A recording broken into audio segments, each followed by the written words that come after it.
오늘 조선일보 사설자에는 이런 게 났습니다. 대한민국은 반민족 친일 매도한, 대한민국은 반민족 친일이라고 이렇게 매도한 김원웅이가 어저께 광복절 기념식에서 방조를 했는데,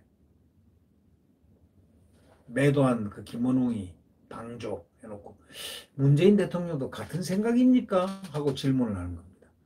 이 김원웅이하고 같은 생각입니까? 이렇게 질문을 하는 사설자입니다. 김원웅 강북회장이 어저께 광복절 기념식에서 대한민국이 민족 정통생 궤도에서 한동안 이탈했다 이렇게 말하면서 문재인 대통령이 지켜보는 가운데 영상으로 발표한 기념사에서 친일 내각이었던 이승만 정권은 4.19로 무너뜨렸고, 박정희 반민족 정권은 자체 붕괴됐으며, 전두환 정권은 6월 항쟁에 무릎 꿇었고, 박근혜 정권은 촛불혁명으로 탄핵됐다면서. 그렇죠. 탄핵은 유승민이가 시켰죠. 네. 국민들은 친일을 뿌리에 둔 역대 정권을 무너뜨리고 또 무너뜨렸다. 이렇게 말했습니다. 이 김원웅이가 광복절에서 이런 얘기를 한 겁니다. 또 이들 세력은 대한민국 법통이 임시정부가 아니라 조선총독부에 있다고 생각한다. 이러면서 친일 카르텔 구조는 여전하고 친일파 없는 대한민국을 만들고 싶다. 극단적으로 편향되고 사실관계도 안 맞는 이런 일방적 주장을 역대 정부를 친일로 전부 매도했습니다. 이자는 대한민국 역사를 완전히 거꾸로 왜곡한 아주 왜곡주의자, 유일한 왜곡주의자입니다. 청와대는 기념사 내용을 사전에 알고 있었다고 합니다. 미리 제작된 녹화 현장에서는 행사를 기획한 타겟민 청와대 의전비서관도 있었다는 겁니다. 그런데도 제지하지 않았다? 그럼 청와대 측은 김 회장의 기념사라 이래라 저래라 할 수 없었다고 말을 답변합니다. 그러나 김 씨는 작년 광복절 기념식에서도 이승만 대통령과 애국가의 작곡가 안익태 선생을 친일파로 매도한 바가 있습니다. 그래서 논란을 얼마나 일으켰습니까? 이번에 또 기념사를 사전 제작한 건 이런 논란을 막기 위한 거 아니냐 이거예요. 그런데도 김씨 기념사는 그대로 나갔습니다. 그러면 청와대하고 문 대통령이 방조 묵인했다는 얘기가 나올 수밖에 없다고 사설자는 딱 찍었습니다. 김씨 주장은 사실과도 맞지 않지만 사실과 맞지 않을 정도로 180도 거짓말이죠. 완전 거짓말이죠. 뭐 조금 거짓말이 아니고 완전 거짓말이죠. 100%. 이승만 대통령과 이시영 부통령, 이범석 총리 등은 이승만 내각 대부분 있잖아요. 임시정부하고 저희들 말대로 임시정부하고 광복군 출신입니다. 저희들은 친일파라는데 아니에요. 임시정부하고 광복군 출신들이에요. 이거 알면서도 이 거짓말하는 것. 바로 이게 좌파 골수 친북 좌파들이 하는 짓. 이승만 박사 독립운동가 아닙니까? 이시영 부통령, 이범석 장군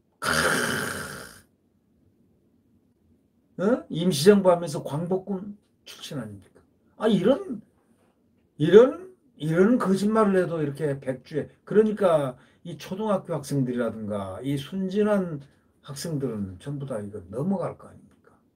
그리고 평화선 이승만 라인이라고 리 라인이라고 그래가지고 독도를 갖다가 완전히 탁 선을 쳐서 이건 우리 거야 하고 여기 들어오면 다 잡아드려 해가지고 배를 갖다가 무조건 일본 어선들 다 잡아들였습니다. 해군 함정들이 다 잡았습니다. 그 덕분에 그 일본 어선들이 막 잡고 포획한 그 생선들을 갖다가 그냥 많이들 먹었어요. 얻어먹었어요. 그때 참 힘든 시절에 생선들을 많이 먹었습니다. 대한민국 국민들. 생선값이 너무 싸서요. 왜? 일본 배들이 들어오면 무조건 잡았습니다. 함정들이 그냥. 해군 함정들이 다 잡아들였습니다. 그렇게 무섭게 했던 사람이 이승만 대통령입니다. 평화선을 딱 쳐놓고 리라인이라고. 국제법에도 없는 겁니다. 이승만이 딱 쳤어. 이승만 대통령이 딱 쳤습니다. 예? 독도 우리 땅 해가지고 쫙 바다에다 선을 그어서 일부 친일 인사를 실무급 관료로 기용했다고는 했지만 신생국가로서는 어쩔 수 없는 일이죠. 관료들이야. 아니 보세요. 또 생계형으로 또 들어온 사람도 있지 않겠습니까? 아니 김원웅이처럼 생계형이라며 광복이 뭔지도 모르는 자가 광복회장이라고 하는 겁니다. 광복회는 선열의 뜻을 받들어 가지고 민족 정기를 선양하고 국민을 하나로 만들기 위해서 국민 세금으로 운영되는 단체인데 이런 자에게 녹을 줘요?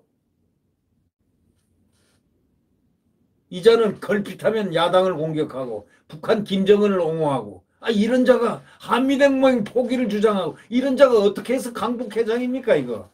어? 그러면서 한나라당 국회의원까지 지냈습니다. 아까 말했죠.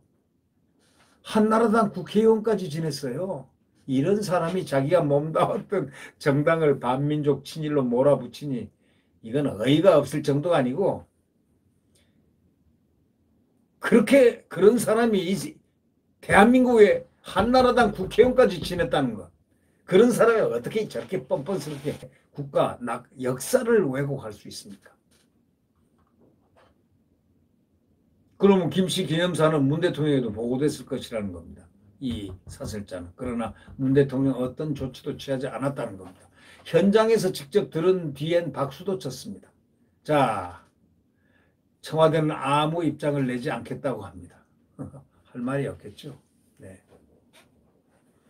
침묵이 무슨 뜻이죠? 대통령도 김씨 주장에 동조한다는 뜻입니까? 그렇게 질문하고 있는 이 사설자의 그 뜻은 정말 국민의 뜻이 아닐까 싶습니다. 이 정권은 지난 4년간 걸핏하면 죽창가 불러대고 반일을 외쳤습니다. 그런데 이번 광복절에서는 문 대통령이요. 아주 특이한 점이 하나 있어요. 한일 간의 대화의 문이 열려 있다. 미래의 협력을 강조했습니다. 그런 대통령이 정작 대한민국 정통성까지 부정하는 이런 김원웅의 발언을 갖다가 그냥 묵과하고 있다는 것. 그러니까 이 사설자는 이렇게 얘기합니다. 문 대통령의 진심은 어디에 있는가? 이렇게 말미를 치고 있습니다. 네. 네. 오늘 광복절 그 뒷날입니다. 이 광복회장이란 자가 김원웅입니다. 여러분 김원웅 그 얼굴 보시면 무엇이 느껴집니까? 역사 왜곡이 느껴지지 않습니까? 한나라당 국회의원까지 지났습니다. 박 대통령 시대에는 서울대학교 정치학과를 졸업하고 시험을 봐가지고 열심히 시험 봐서 박정희 대통령 시대의 공화당 정당에 탁 그 공부를 열심히 해서 합격했습니다. 그래서 거기서 녹을 먹고 출세가도를 달리기 시작했습니다. 그 다음에 전두환 대통령 때 민주정의당으로 탁 옮겼습니다. 그래서 국장도 하고 그래가지고 한나라당 때 뭘 했느냐? 뭘 했겠습니까? 뭘 했겠습니까? 국회의원까지 했습니다. 네, 이런 사람들을 우리가 같이 함께 이 나라에서 살아나가지 않으려면 방법이 딱 하나 있습니다. 정권교체입니다. 정권교체. 김원웅과 같은 사람과 함께 같이 거하지 않으려면 우리는 정권교체를 해야 됩니다. 네. 야권 단일화, 정권교체. 비록 이준석이 아무리 방해를 하더라도 우리는 정권교체를 꼭 이뤄내야 됩니다. 이준석. 절대로 이준석이 여기 대선에 관여하면 안 됩니다. 가서 막아내야 됩니다. 그리고 야권 단일화해서 정권 교체를 해야 됩니다. 네, 구독 버튼과 엄지를 눌러주시면 감사하겠습니다. 안녕히 계십시오.